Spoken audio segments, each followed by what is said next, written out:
Hello friends, welcome to ASR academy. इस video में हम रीजनिंग का बहुत ही इम्पोर्टेंट टॉपिक करेंगे जिसका नाम है कैलेंडर। कैलेंडर रीजनिंग का मोस्ट इम्पोर्टेंट टॉपिक है। तो चलिए स्टार्ट करते हैं। सबसे पहले देख लेते हैं कैलेंडर से जुड़े कुछ इम्पोर्टेंट कॉन्सेप्ट्स, क्योंकि कॉन्सेप्ट बहुत ही ज़्यादा ज़रूरी है किसी भी टॉपिक को समझने के लिए।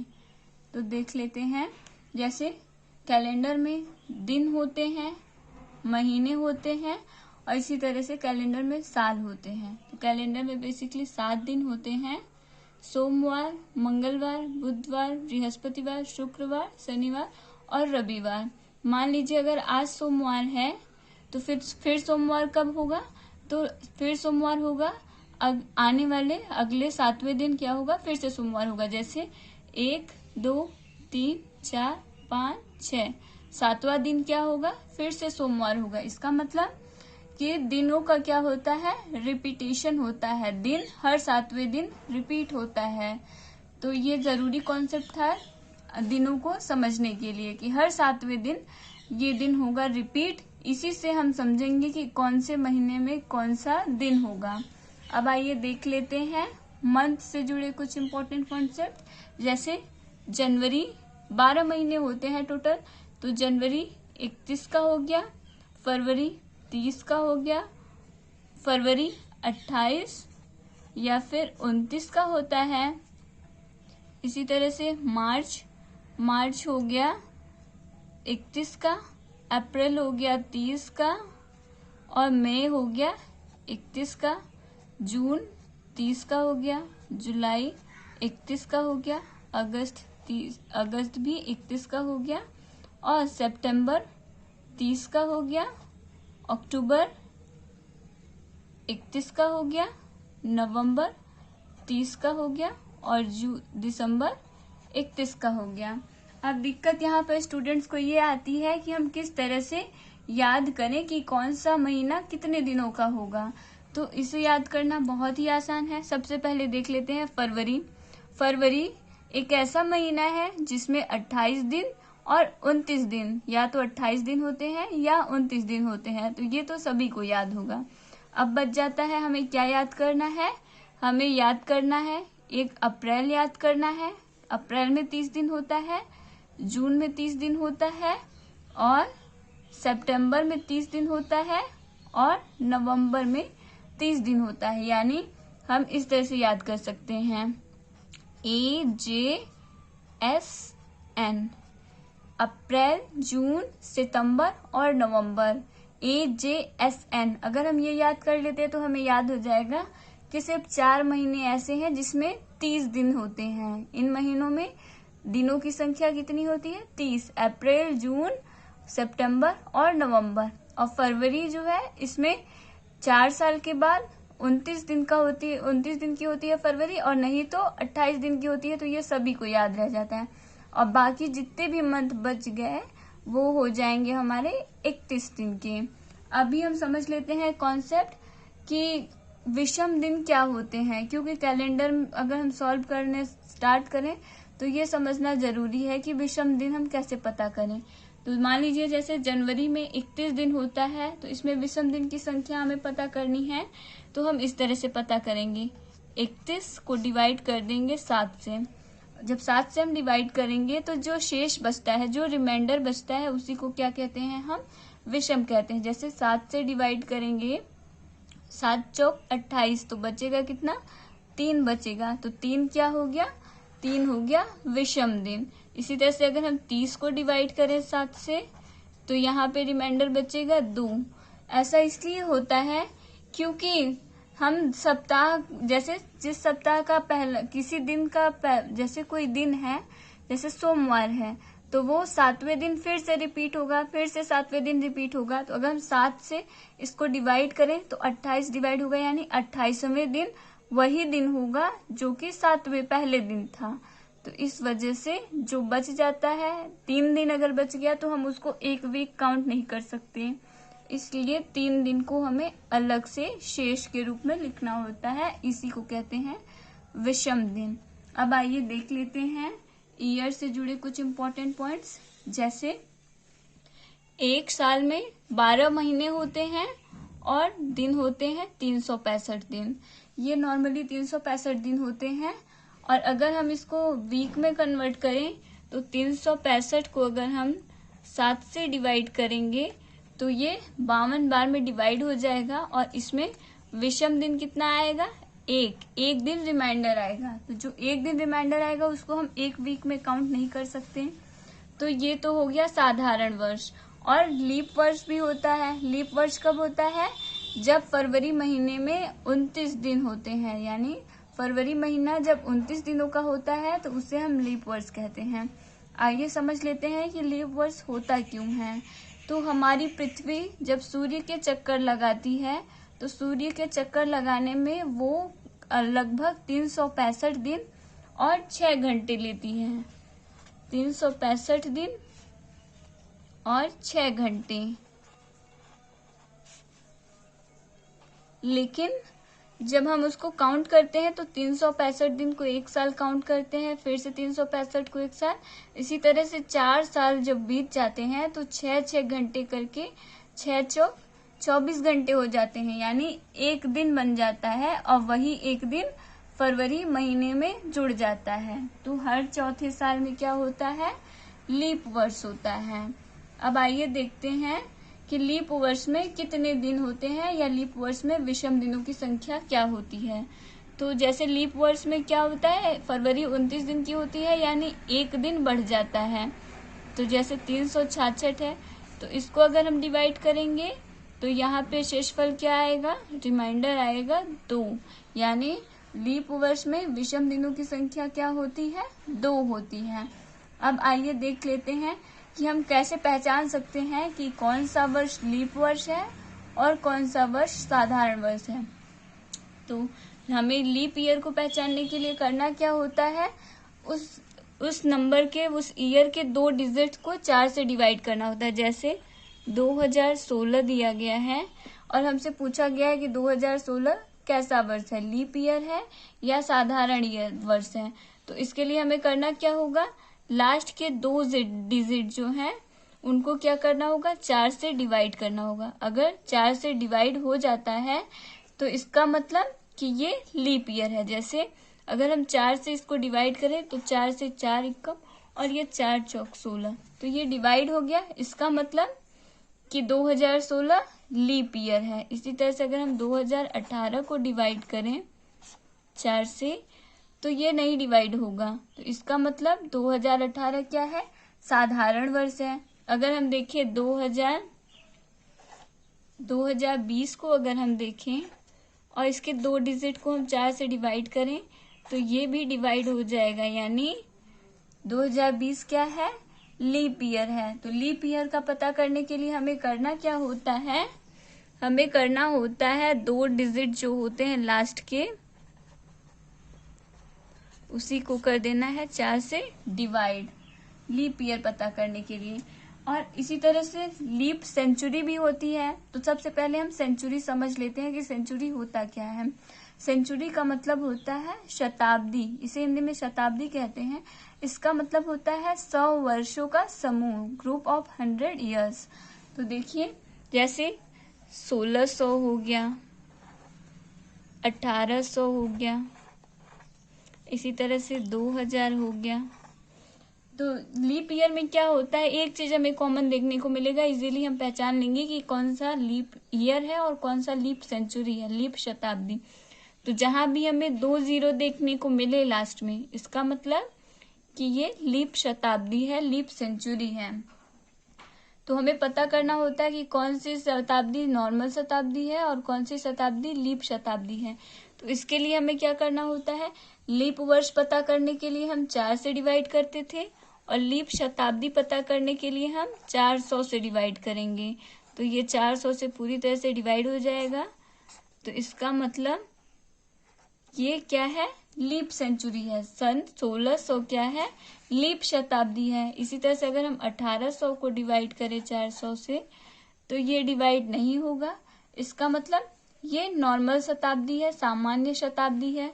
अगर हम 2000 को 400 से डिवाइड करें तो ये 2400 से पूरी तरह से डिवाइड हो जाएगा, इसका मतलब 2000 क्या है, लीप शताब्दी है, लीप सेंचुरी है। तो बहुत ही आसानी से हम पता कर सकते हैं कि कौन सा सन नॉर्मल है और कौन सा लीप ईयर है। तो बहुत ही आसानी से लीप ईयर और लीप सेंचुरी को हम पहचान सकते हैं। आइए अब देखते हैं क्वेश्चंस को।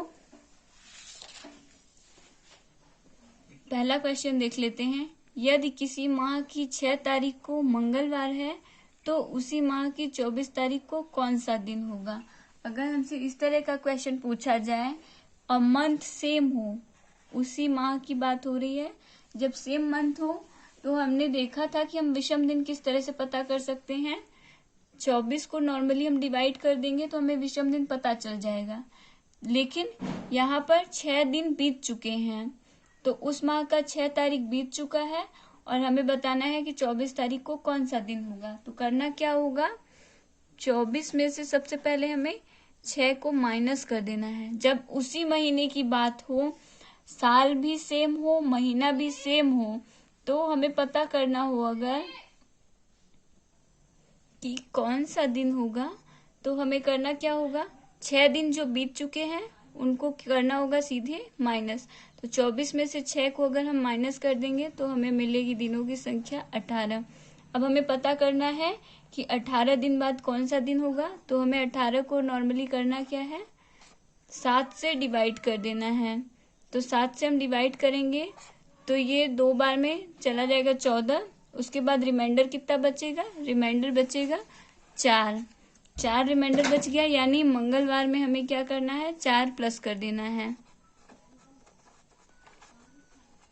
मंगलवार प्लस 4 जब हम करेंगे तो मंगलवार, बुधवार, गुरुवार, शुक्रवार, शनिवार, तो इसका मतलब शनिवार हो जाएगा हमारा आंसर। यानी उस महीने की 24 तारीख को शनिवार होगा। नेक्स्ट क्वेश्चन देख लेते हैं। यदि 26 जनवरी को शुक्रवार है तो 60 दिन बाद कौन सा दिन होगा। तो उस दिन से हमसे 60 दिन का पूछा गया है, तो हमें करना क्या होगा, उस दिन से 60 दिन के बाद पूछा गया तो 60 को हमें करना होगा 7 से डिवाइड। जब हम 7 से डिवाइड करेंगे तो हमें विषम दिन पता चल जाएगा कि कितने दिन विषम हैं। जैसे 7 से करेंगे तो फिर ये 8 बार में डिवाइड हो जाएगा, 7 8 56, यानी 7 8 जा 56 हो गया। और रिमाइंडर कितना बचेगा, रिमाइंडर बचेगा 4। तो अगर हम शुक्रवार में 4 प्लस करेंगे तो क्या हो जाएगा, शुक्रवार प्लस 4, यानी शनिवार, रविवार, सोमवार, मंगलवार। तो इसका आंसर हो जाएगा मंगलवार। यही हो जाएगा हमारा राइट आंसर। नेक्स्ट क्वेश्चन देख लेते हैं। यदि आज शनिवार है तो 24 दिन बाद कौन सा दिन होगा। तो शनिवार है तो ये तो हमें पता है, और 24 दिन बाद का हमसे पूछा गया है, तो सिंपली करना क्या होगा, 24 को हम 7 से डिवाइड कर देंगे तो हमें पता चल जाएगा कि कितने दिन विषम है। तो 7 से अगर डिवाइड करेंगे तो 3 बार में 24 डिवाइड हो जाएगा 21, और बचेंगे कितने दिन शेष, 3 दिन। तो 3 हो गया रिमाइंडर। अब हम क्या करेंगे, शनिवार में +3 कर देंगे। शनिवार +3 करेंगे तो क्या मिलेगा हमें, शनिवार के बाद रविवार, सोमवार, मंगलवार। तो हमारा आंसर हो जाएगा मंगलवार। बस हमें यही करना होता है, जितने दिन का पूछा गया है उस दिन को 7 से डिवाइड कर देना है, और जो शेष बच जाता है उसी को क्या करना होता है, जो दिन दिया गया हो उसी में जोड़ देंगे तो हमें आंसर मिल जाएगा। नेक्स्ट क्वेश्चन देख लेते हैं। यदि वर्ष 1991 की 1 जनवरी को सोमवार है तो 2002 में 1 जनवरी को क्या होगा। यानी डेट सेम हो और मंथ सेम हो, 1 जनवरी और 1 जनवरी, बस बदला क्या है, ईयर बदला है। तो इस तरह के क्वेश्चन को हम किस तरह से सॉल्व करेंगे, आइए देखते हैं। सबसे पहले सभी को हम लिख लेते हैं जैसे, और जिस ईयर का हमसे पूछा गया है, जैसे 2002 के बारे में पूछा गया है तो हम 2002 को नहीं लिखेंगे। तो 1991 हमसे पूछा गया है, 1992 से लेके हमें 2001 तक लिखना होगा। इसके एक साल पहले तक का नंबर लिखना होगा जिस साल का हमसे पूछा गया है। तो 1992, इसी तरह से 93, 94, 95, 96, 97, 98, इसी तरह से लिख लेंगे हम 99 और 2000 और 2001 को भी हम लिख लेंगे। अब देखिए हमें करना क्या होगा, इसमें देखना होगा कि कौन सा नॉर्मल ईयर है और कौन सा लीप ईयर है, क्योंकि विषम दिनों की संख्या साधारण वर्षों में क्या होती है, एक दिन होती है, लेकिन जब लीप वर्ष हो तो उसमें विषम दिनों की संख्या 2 होती है। तो यहाँ पे देखिए 1991 को अगर हम 4 से डिवाइड करेंगे तो ये डिवाइड नहीं होगा। इसका मतलब 1991 एक साधारण वर्ष है, तो इसमें विषम दिनों की संख्या क्या होगी, 1 होगी। जबकि अगर हम 92, यहाँ पे लिख लेते हैं, 92 को अगर 4 से डिवाइड करें तो 4 से ये डिवाइड हो जाएगा, 4 दूनी 8 और 2 4 तियां 12, यानी 92 4 से डिवाइड हो रहा है। इसका मतलब ये क्या हो गया, ये लीप ईयर हो गया। लीप ईयर में विषम दिनों की संख्या क्या होती है, लीप ईयर में विषम दिनों की संख्या होती है 2। अब इसी तरह से 93 एक साधारण वर्ष है, 94 ये भी एक साधारण वर्ष है, 95 ये भी एक साधारण वर्ष है, और 96 लीप वर्ष है, यानी इसमें विषम दिनों की संख्या क्या होगी, 2 होगी। इसी तरह से 97 साधारण वर्ष है, 98 साधारण वर्ष है, 99 साधारण वर्ष है, और ये 2000 यानी यहाँ पे 20 हमें देखने को मिल रहा है, यानी ये क्या है, लीप शताब्दी है। ये शताब्दी है, ये एक सेंचुरी है, और हमें पता करना है कि ये नॉर्मल सेंचुरी है या फिर लीप सेंचुरी है। तो इसके लिए हम करेंगे क्या, 2000 को 4 से डिवाइड करेंगे, 400 से डिवाइड करेंगे। शताब्दी पता करने के लिए 400 से डिवाइड करना होता है, तो ये 4 से पूरी तरह से डिवाइड हो गया। इसका मतलब कि ये क्या है, लीप सेंचुरी है, लीप शताब्दी है, तो इसमें दिनों की संख्या क्या होगी, तो इसमें 2 दिन विषम होंगे। और 2001 एक साधारण वर्ष है, तो इसमें विषम दिनों की संख्या 1 होगी। अब करना क्या है, इनको जोड़ देना है, तो जोड़ेंगे तो 1 और 2 3, 4 5 6 7 8 9 10 11 12 13 14, यानी टोटल विषम दिन कितने हो गए, 14 दिन हो गए। 14 दिन हो गया, तो 14 को अगर हम 7 से डिवाइड करेंगे तो 7 से ये पूरी तरह से डिवाइड हो गया और रिमाइंडर 0 आया, यानी कि हम अगर सोमवार में कुछ भी नहीं ऐड करेंगे तो इसका मतलब कि 1 जनवरी 2002 में क्या होगा, सोमवार ही होगा। यही हो गया हमारा राइट आंसर। लेकिन इस तरह से प्रोसेस काफ़ी लेंदी हो जाता है, ये काफ़ी ज़्यादा टाइम टेकिंग है, तो समय बचाने के लिए हम और भी आसानी से कर सकते हैं। जब हमें मंथ और डेट दोनों सेम देखने को मिले, जैसे 1 जनवरी और 1 जनवरी यहाँ पर भी दिया गया है, तो हमें ईयर का निकालना है। तो हमें करना क्या होगा, 2002 में 1991 को हम माइनस कर देंगे। तो जैसे ही हम माइनस करेंगे तो यहाँ पे 1, और यहाँ पे अगर हम माइनस करेंगे तो यहाँ पर भी 1 हो जाएगा, और ये 0 0, यानी 11 वर्ष हमें मिला। इन दोनों को घटाने पर हमें 11 वर्ष मिला, यानी 11 तो ये रहेगा ही। अब हमें देखना है 1991 से 2002 के बीच में कितने लीप ईयर आते हैं।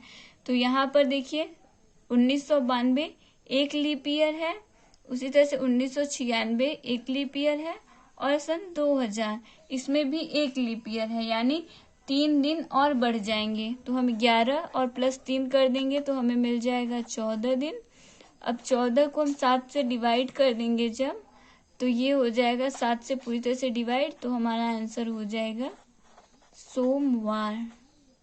नेक्स्ट क्वेश्चन देख लेते हैं। राजू और सीता ने अपनी शादी की पहली वर्षगांठ वर्ष 1993 में 5 दिसंबर रविवार को मनाई थी। वर्ष 1997 में उनकी वर्षगांठ किस दिन होगी। यानी यहाँ पे डेट और मंथ दोनों सेम होगा, बस बदला क्या है, सन बदला है। तो इसको हम बहुत ही आसानी से कर लेंगे। देखिए, अगर हम नॉर्मल पहले देख लेते हैं कि किस तरह से नॉर्मल मेथड से कर सकते हैं, उसके बाद हम बहुत ही आसानी से ट्रिक के थ्रू फाइंड करेंगे। तो 1993 को, जिस साल का हमें फाइंड करना है उस ईयर को हम नहीं लिखेंगे, तो हम लिखेंगे 1993, 1994, 1995, 1996। तो देखिए 1993 एक साधारण वर्ष है, तो इसमें विषम दिनों की संख्या 1 होगी।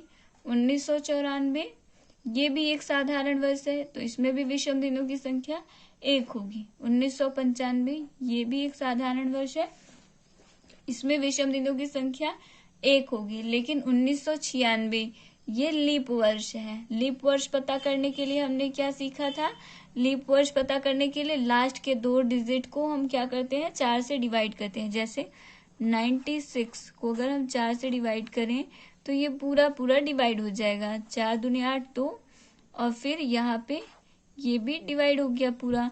तो इसका मतलब यहाँ पे दिनों की, विषम दिनों की संख्या क्या हो जाएगी, 2 हो जाएगी।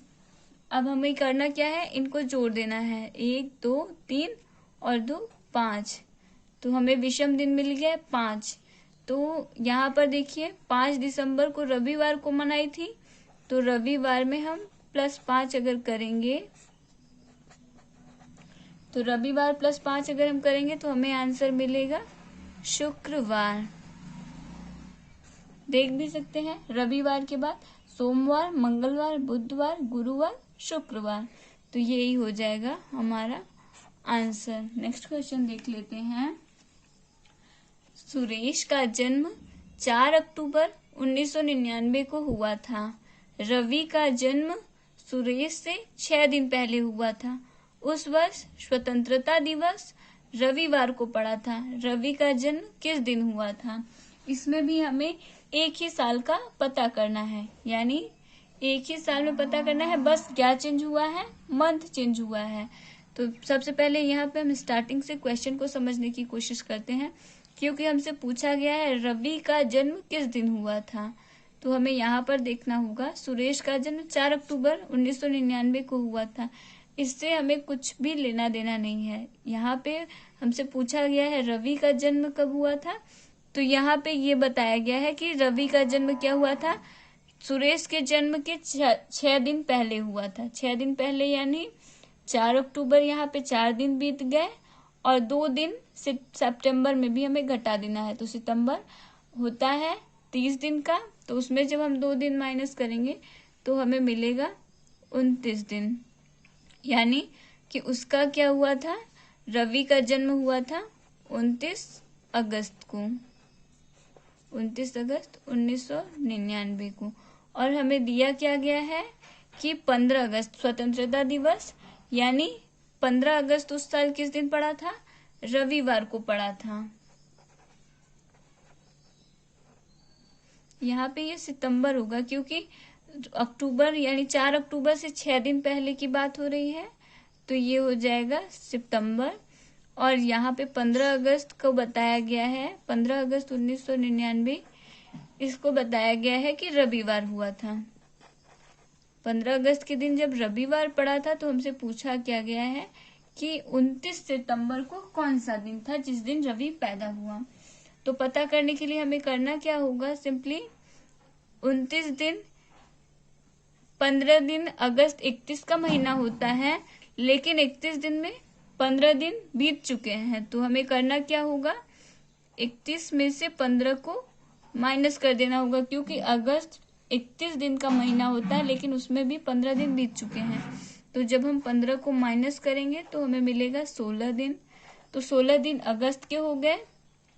और यहाँ पे बात हो रही है सितंबर की, लेकिन सितंबर में पूरा महीना हमें नहीं लेना है, सिर्फ 2 महीने 29 दिन ही हम लेंगे, क्योंकि सितंबर में 29 तारीख तक की ये बात हुई है। तो इसको भी हम लिख लेंगे। और फिर जब हम इसको 7 से डिवाइड करेंगे, तो 7 से डिवाइड करेंगे इसको, तो हमें यहाँ पे रिमाइंडर मिलेगा 1 और यहाँ पे हमें रिमाइंडर मिलेगा 2। दोनों को जब हम जोड़ेंगे 2 और 1 तो हमें मिले 3 दिन, यानी रविवार में हम 3 दिन जोड़ दें तो हमें पता चल जाएगा कि रवि का जन्म किस दिन हुआ था। तो रविवार के बाद सोमवार, मंगलवार, बुधवार, तो इसका आंसर हो जाएगा बुधवार। इसे भी हम शॉर्ट ट्रिक से कर सकते हैं। आइए देखते हैं किस तरह से हम शॉर्ट ट्रिक के थ्रू कर सकते हैं। जब हमें अलग अलग मंथ का पूछा गया हो तो जिस महीने का हमसे पूछा गया, जैसे सुरेश का जन्म सितंबर में हुआ था तो हमें सितंबर को नहीं लेना है और अगस्त का हमें पूरा का पूरा महीना ले लेना है। उसके पहले का जो भी मंथ होगा उसको हम पूरा लिखेंगे। जैसे अगस्त 31 दिन का होता है तो हम 31 लिखेंगे, इसको 7 से डिवाइड करेंगे तो यहाँ पे हमें रिमाइंडर क्या मिलेगा, 3 मिलेगा। 3 यानी रविवार प्लस हम कर देंगे 3 तो हमें मिल जाएगा बुधवार। यही हो जाएगा हमारा आंसर। नेक्स्ट क्वेश्चन देख लेते हैं। किसी महीने के 3 दिन बाद 4 तारीख को शनिवार आता है, उसी महीने की 27 तारीख को कौन सा दिन होगा। ये क्वेश्चन हम बहुत ही इजीली फाइंड कर सकते हैं क्योंकि यहाँ पे मंथ सेम ही है, उसी महीने की बात हो रही है, लेकिन इसमें कहा क्या गया है कि 3 दिन बीत चुके हैं और 4 तारीख भी बीत चुकी है। तो हमें करना क्या होगा, 27 में से हम 4 को माइनस कर देंगे क्योंकि 4 दिन बीत चुके हैं। 4 तारीख के बाद का हमसे पूछा गया है कि 27 तारीख को क्या होगा। तो हम जब 27 में से 4 को माइनस करेंगे तो हमें मिलेगा रिमाइंडर। तो 27 में से हम 4 को माइनस करेंगे तो हमें मिलेगा 23। अब 23 में से हमें पता करना है कि विषम दिन इसमें कितने हैं, तो 7 से डिवाइड करेंगे। जब 7 से इसको डिवाइड करेंगे तो यहाँ पे हमें रिमाइंडर मिलेगा 2 रिमाइंडर मिलेगा। तो हमें करना क्या है, शनिवार में +2 कर देना है। शनिवार +2 करेंगे हम तो हमें क्या मिलेगा, सोमवार मिलेगा। यही हो गया हमारा आंसर। आई होप फ्रेंड्स आपको वीडियो पसंद आया होगा। अगर वीडियो अच्छा लगा तो वीडियो को लाइक करें, चैनल को सब्सक्राइब करें और बेल आइकन ज़रूर प्रेस करें जिससे मेरी आने वाली वीडियोस की अपडेट आपको तुरंत मिल जाए। धन्यवाद।